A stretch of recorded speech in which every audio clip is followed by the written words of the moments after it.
Hey gang, it's Paul with Stud Pack. Welcome back to our channel and welcome back to the Stud Pack Dream House Build. It is good to see you. In our last video, you saw Jordan, Rad, and I, and Joel from Electric Pro Academy run almost all of the Romex and associated wiring for our garage build. I say almost because we got a little bit left to do. All the low voltage for all the LED lights Jordan's planning, our equipment outside, and the tie-in underground with our utility company all the way to the street or maybe even under the street. And while all that's happening in the background, we decided to take off our electrician's hats and put back on our framer's hats. How come? So a couple of weeks ago when we finished sheathing our building with the zip sheathing and the zip tape, we got a ton of comments in that video about the lack of an overhang on this building. We got comments like, where are your eaves? You gotta have these things, your building looks silly without them. It was always the plan that we were gonna build them after the fact. We're gonna build them today. Let's get started. As you can see, we've already got our scaffold built. If you look way up top, you can see all 8 of our boards on the very top platform. And we have our guardrail built for extra safety. So what kind of eaves are we gonna build? Well, it just so happens that Jordan's house has all the kinds we were looking at on one corner of the building. Check it out right here. So on this one, we've got our rafter tails sticking out the building, and they enclosed it. Typically, you'd have some kind of soffit material here. It looks like they use some kind of plywood. Here's your fascia. So if you check out this part of the eave right here, you have a rafter tail coming out, and they put this soffit material on the bottom of the rafter tail. So this is sloped the same as your roof slope. That's siding, that's not even soffit material. Yeah. Well, I mean, you got everything going on right here. You got this, you got 3/4. Look at this little piece of 1/2 inch in there. You got drywall screws. We got it all on this corner. It's like the subject matter of your house. So we got this enclosed eave. Another way to do that is to make the soffit horizontal. So then you need a bird box when you transition to the gable end. We're gonna get into all that once we get up on the scaffold. And then you could have exposed rafter tails everywhere. It's a cool historic look, but we don't like it here in Texas because if I were a spider, a dirt dauber, a wasp, this is where I'm building a nest, and that's where they build here. So by enclosing it, we don't have all those bug problems, and this soffit right here is gonna give Jordan a cool place to put all his special lighting. So let's go see what Rad is up to, get our tool bags on, and start building you some proper overhangs. All right guys, our wood was just delivered. It's sitting right here. We got a bunch of 2x6s and some 2x8s. So I cut this for you. Imagine this is our rafter tail. It's gonna attach to the building right here. This will be a plumb cut also, but this is gonna attach to a ledger board that has to have a slope top and a slope bottom, make it easy to put our soffit material on the bottom and our zip on the top. Since this is a 2x6, we need a 2x8 for that. We got them right here on top. So let me show you what it's gonna look like. Remember, this gets attached to our building, so we're gonna cut this right here where my finger is at the same angle and the top. 2x8 is perfect for that. We have the saw stop set up at also a 33-degree angle. So let's rip 2 of these boards and then we're finally ready to head up on the scaffold.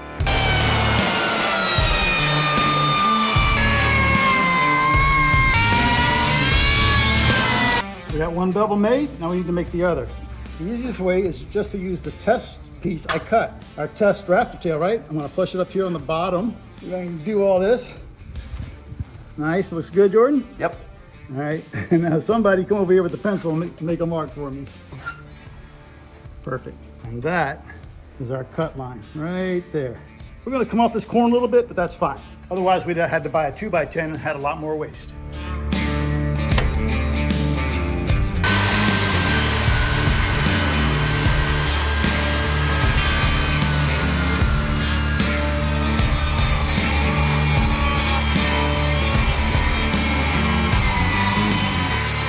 All right guys, we got our 2x8s ripped. It's time to head up on the scaffolding and finally get those installed. What do you have in your bag right there? Oh, these boards? Yeah. Those are my props so I can properly explain everything. Cool. See my leg. Won't get up that high. Nice. Dang, guys.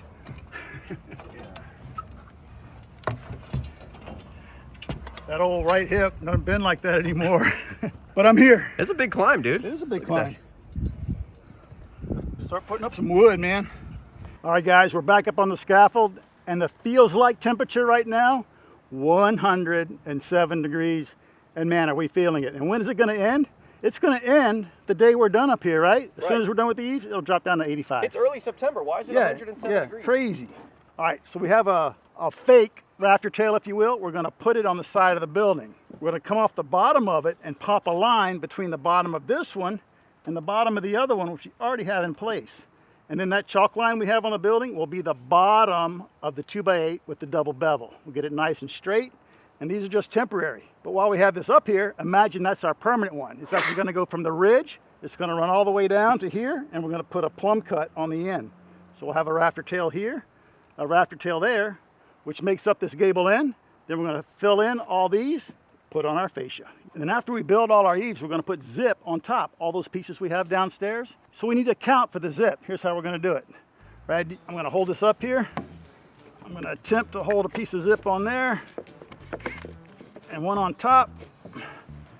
All right, I'm good there. So this piece of zip where my thumb is, you got that? Yep.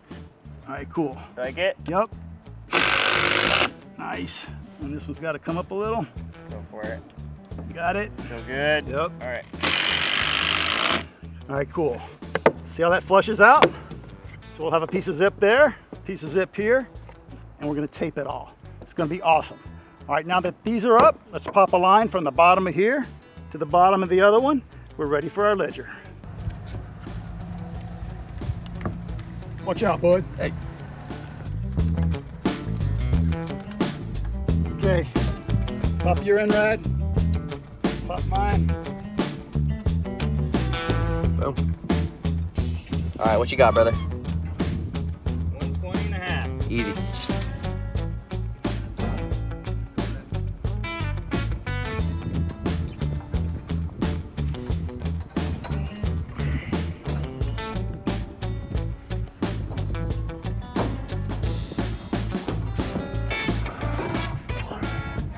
All right, gang, we have our ledgers temporarily attached with some 3-inch screws. I say temporarily because this is the final attachment. A 5-inch long structural screw is going to go through our ledger, through the zip, into the 2x4 heel of our truss, making that really strong.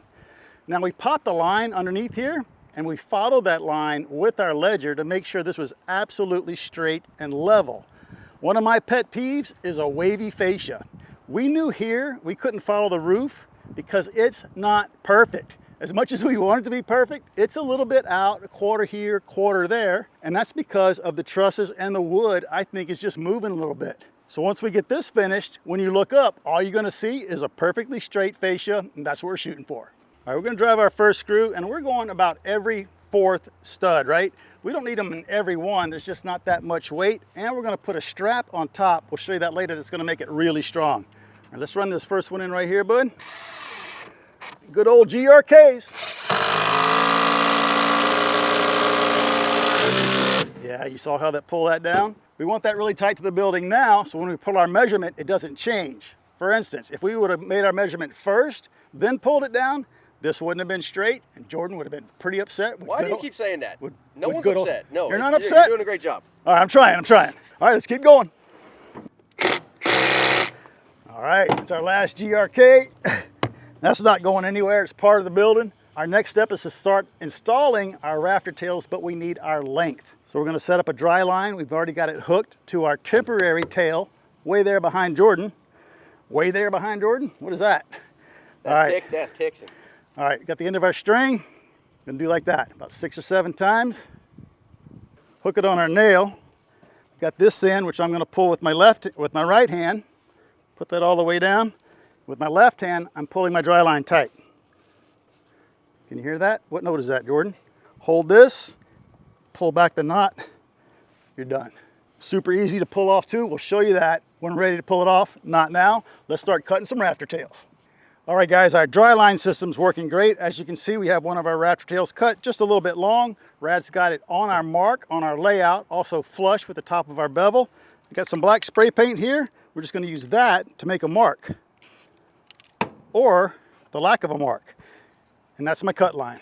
Easy. Pretty sweet, huh? Yeah. No pencils, the string doesn't move, nothing like that. All right, let's do these next few, and I'll go down and cut them, and you guys can start installing. Oh, and wait, I almost forgot to tell you about our number system. Obviously, this one has to go back here where we sprayed the line, so 10, 10, 11, 11. Oh, just like that, all the way down.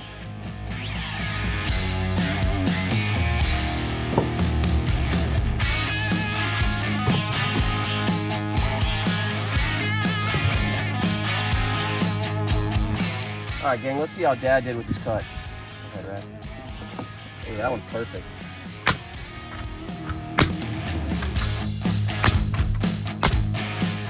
Oh, you like one through the top, huh? I love one through the top. All right, cool. That looks awesome, guys. Yeah. All right, y'all nail those what? Y'all nail those 5 up, and I got more cutting to do. That's right. I'm Your good. favorite part. Here it comes. My favorite part. Here we go.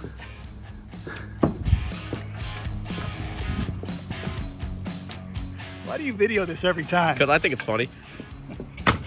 The Stud Pack crew will notice I bought 2 more ladder sections this morning, so it's much better for this old man.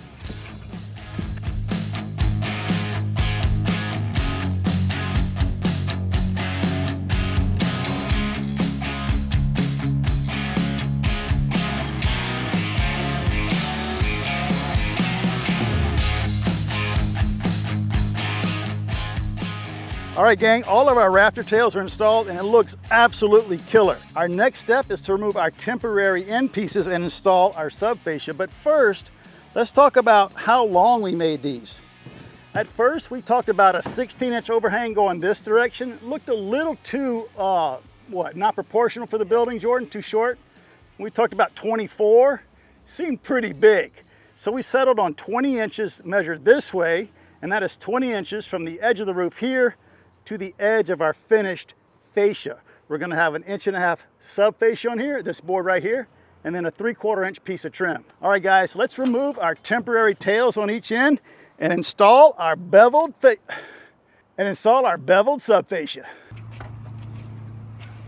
Sub-fascia board coming at you.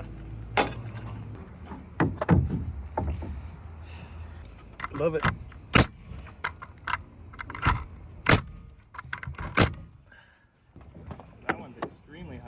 All right, gang, putting up our piece of sub-fascia, let me walk you through it. We already got it nailed here. Rad's on that end. He's gonna lower and raise the sub-fascia so we're flush here, straighten everything out. My job is to get the rafter tails square with the building. Then I'm gonna put a mark on the sub-fascia where it goes, and then kind of let go of that. That job's done. I just gotta line it up with my pencil mark. Then I'm gonna tell Rad what to do. So up, right there. So now I'm flush with my thumb. Get my hands out of the way. Jordan's gonna swing in here and nail it. But since he's videoing, I'll go ahead and nail this one. It's great, man. 3 per, and we just work our way down. That bottom one might be too low. Oh yeah, I didn't think about that. Yep. The new guy, sorry. All right, I'm gonna steal your hammer.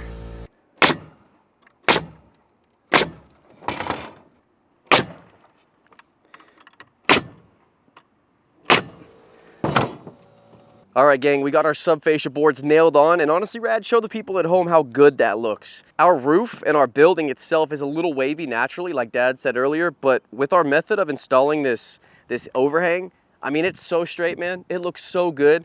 Super thrilled with that. But what I have right here in my hand is a drill with a bit attached. I'm actually going through all of the rafters right here, all of the little angled pieces, and I'm drilling for an electrical wire, because this is just gonna be easier to do right now while we're above it rather than later when we're below it. And this is for all of the awesome exterior lighting that we're gonna have on this building. It's really gonna set this place off. So I'm gonna go ahead and finish these last 4.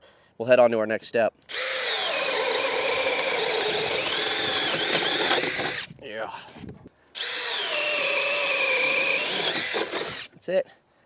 All right, let's head over here and show you guys the next step. All right, guys, next step for us is we're gonna be using this zip system. A couple of scraps that we had from previous, we're gonna put it on top just like that. We're gonna continue our roof plane down onto our overhangs. It's pretty much perfect. And then this also helps us with our water barrier, continuing it down from the roof down to the overhangs and getting that water to our gutters above all else instead of maybe getting caught and leaking down in there. We don't want that. So we got the coil nailer ready. Let's put some zip on. This should be quick, dude. Do it. Yeah.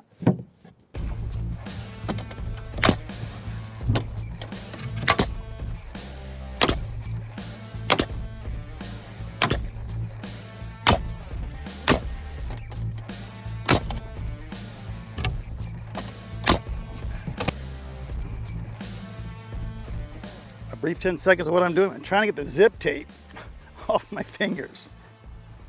Look at that, jeez. Oh. We're gonna do our vertical tape first, right here. on the zip over our soffit, our overhang, then we're going to come back one long piece all the way across here. And it's not the final detail. The final detail will be actually when we install the windows. I'm going to put the scaffold back up to do that. We'll have our soffit and fascia material picked out by then. A lot of options. So we'll put our finished fascia here, another piece of zip over that. Then the roofers will come in with their drip edge roof. This building will be dried in for 100 years, dude. Yeah, fun fact, we actually don't even have the siding or the fascia or any of that material picked out. So there's so many options and things we're working on behind the scenes. It's really unbelievable how much time it takes. But we'll figure it out. It took me a week to pick out a toilet. One step at a time, sure did.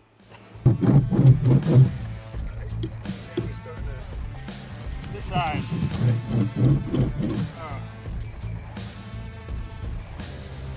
What?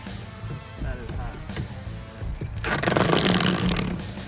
All right, gang, the west side of our overhang is all done. That's our system, and it worked out pretty good. Not too many steps, but now we have a complete planar roof system all the way out to our sub-fascia. It's all zip taped, it's dried in, and the sub-fascia is absolutely straight.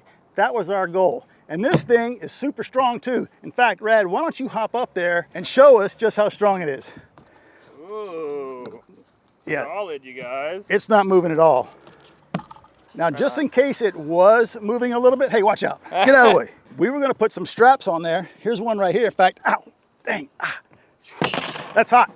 All right, we were gonna put some straps here. I'm gonna hold it with my foot. It's really hot. Nail them to the top of our truss and then nail them to our little rafter tail. We bought a bunch of them just in case we thought we needed them. We do have an engineer coming out here for something else. They might tell us it's a good idea. We'll see later, but we do have them if they're required. But for right now, I say we tear this scaffold down, set it up on the east side of the building where it's shaded, and do that one. Y'all ready? I'm ready for some shade. You ready for some shade? Oh, yeah. What about you, Jordan? yeah, You like the way this turned out? I love it. I think it's great. Yeah. It's going to look spectacular with the lighting underneath, and something that we have to keep in mind that I don't think we've mentioned is that this overhang couldn't be too long because remember the house is going to be right here. We don't want to create like a big valley of overhangs, right? They're gonna crash? Right. Well, you could get on one roof and then hop over to the other roof. That's cool, and then it might make for a really cool water feature if it rains just right down into the Two middle. waterfalls coming like that. And you know, the jury's still out as far as I'm concerned as to whether this was easier applying it after the fact.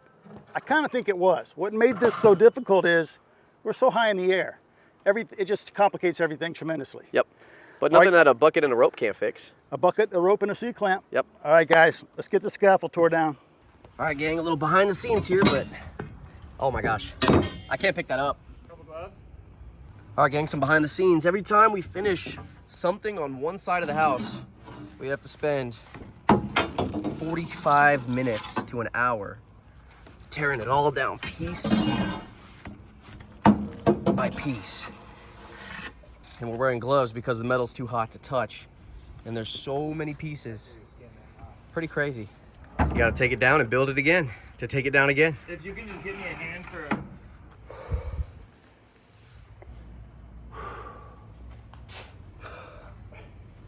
All right, guys, it is the next day. We are rested and rejuvenated, and check this out. It is 20 degrees cooler right now than it was yesterday when we were way up there on that scaffold building that overhang. Now, we did work a little bit late last night. We cut the double bevels on all 4 of our 2x8s, so that's ready to go. That saved us an hour of time today. I sure am glad we did that. But just like any other time where we have to get up high on the roof of this building, we have to build scaffold.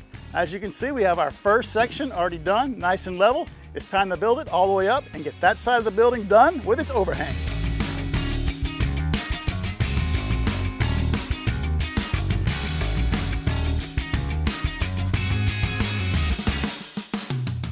All right, guys, just like the other side, rinse and repeat. Our first step is to put up our temporary rafter tail. So we already have our screws started. I've got a piece of zip ready. It's our little spacer. So the top of the zip that ends up on here is gonna be flush with this zip. All right, we're just gonna work together. All right, I like the top. The top could come down a little. All right, cool. Take it. Love it. All right. All right, guys, now it's time to pop the line on the building. That's what our board, our double bevel board, is gonna follow, because we can't follow the roof because it's off just a little bit. We want this thing to be dead straight. The best thing to follow is a dead straight chalk line.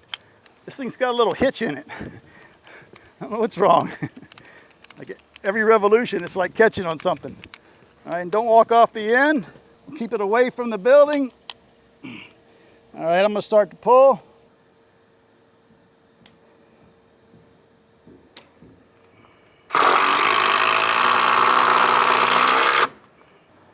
One down. What, about 24 to go? These guys are so strong. All right, guys, I'm sure all of you are wondering, why don't they just pop a line on the top rather than the bottom and have to look under here to get a line? That's because our boards had this right here going on. We wanted the nice crisp edge on the top to catch our zip, so we were lining up here. But then we figured on the last board, just flip it over, pop a line on the top, it'll be much easier. So that's what we're doing. On the last board, we figured it out. That's how it always goes, right? The last tile, the last piece of zip, right. The last bag of concrete, whatever it is, you figure it out. You got a little more? Oh, you got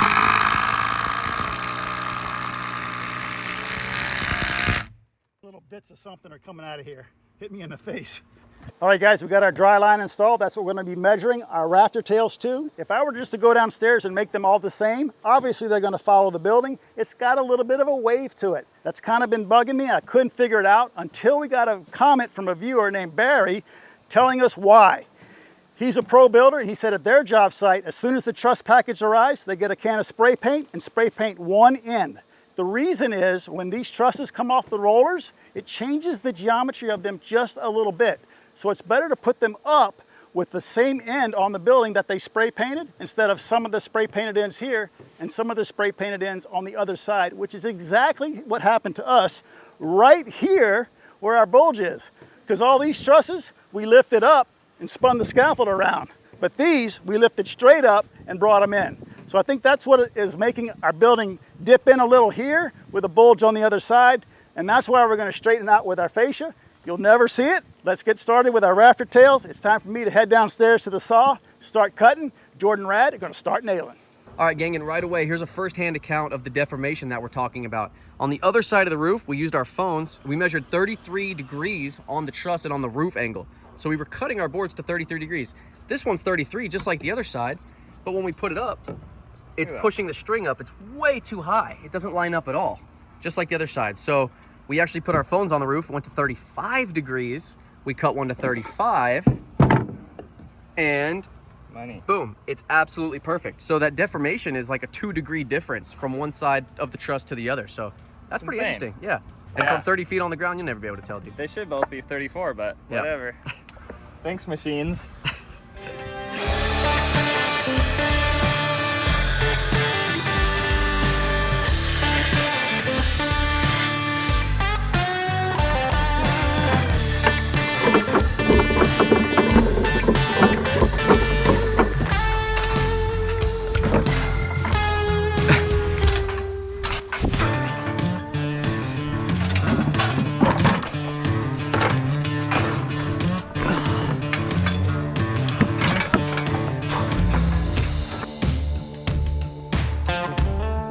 We'll just make sure we both look beforehand.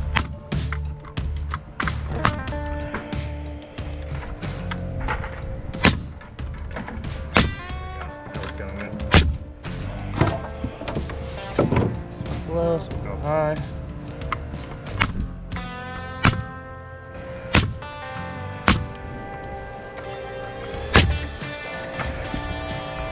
Gotcha. I'm just gonna get my hammer though. Are you good, Dad? Otherwise, we give up 16 inches, right? You like that? No, that's cool. Yeah, I like that a lot. Yeah, better have more than less, right? Exactly. Hey, you guys ready? Yep.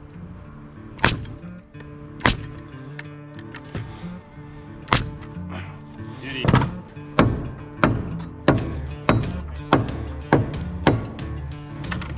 Ready? Yeah.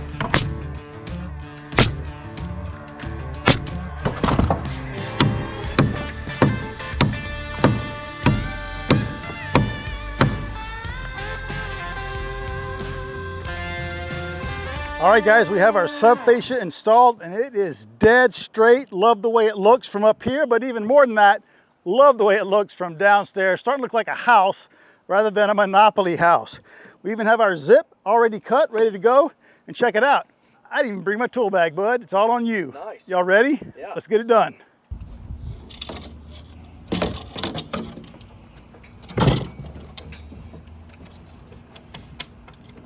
to get that. All right, we're doing 9 3/4 fat left side to 19.5 on the right side, and it's 31.5 long.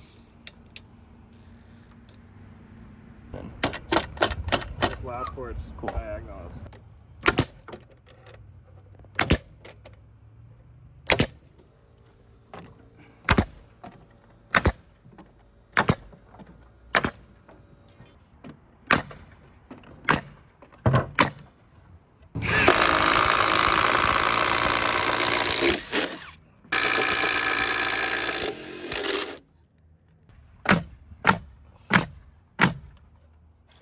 All right, guys, our overhang looks absolutely awesome. Jordan, Rad, and I are super pleased with the way it turned out. It is dead straight this way, and it is flat this way. And that's what you're gonna see from the street. That's what you're gonna see when you drive up. That's the one thing I notice when I drive up to a house. If the soffit's doing all this and the fascia's wavy, that drives me nuts. In fact, one of the old school stud pack videos, we straightened out some. In fact, if you go back on our channel a couple years ago, we did a whole video on how we tricked the eye into thinking the fascia was straight, but it really wasn't, and we used metal trim to do that. So it's really important to get the trim details on your house plumb, straight, and flat. Can't wait to see what this looks like with its final fascia right here, and the soffit going up here at an angle with the lighting. It's gonna look epic at night. And don't forget, we are gonna have massive gutters right here to catch all that Texas rainfall, but we're not done yet. We have the front of the building to do, and the back. I think we're gonna go a little bit farther out than we did here because it's gonna be easier to go out straight than it is to go out at an angle like we did here. And I think one of the things that pulled this off that made it successful for us was using 2x6s.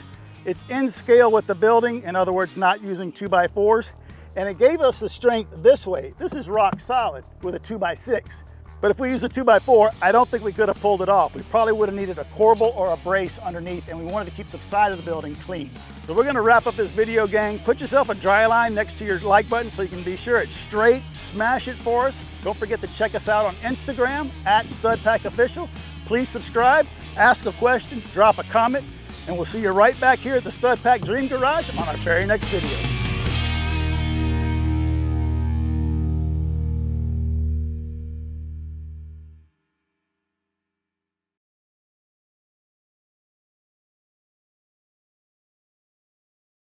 So let's go get our tool bags on. So let's go see what Rad is up to. Get our tool bags on. Here we go. Can I just experiment with this first? Make sure I get it right on camera. So, haven't done this in a while. 8 loops like that. Yep. Good. And then you push this, pull this back, Cinch it back, and it makes a knot. Okay. Yep. Guys, what are we doing looking underneath here for the chalk line? Let's just pop one on top. I'm sure all of you were thinking about that. All right, guys, I'm sure all of you were wondering why we weren't All right, guys, I'm wondering.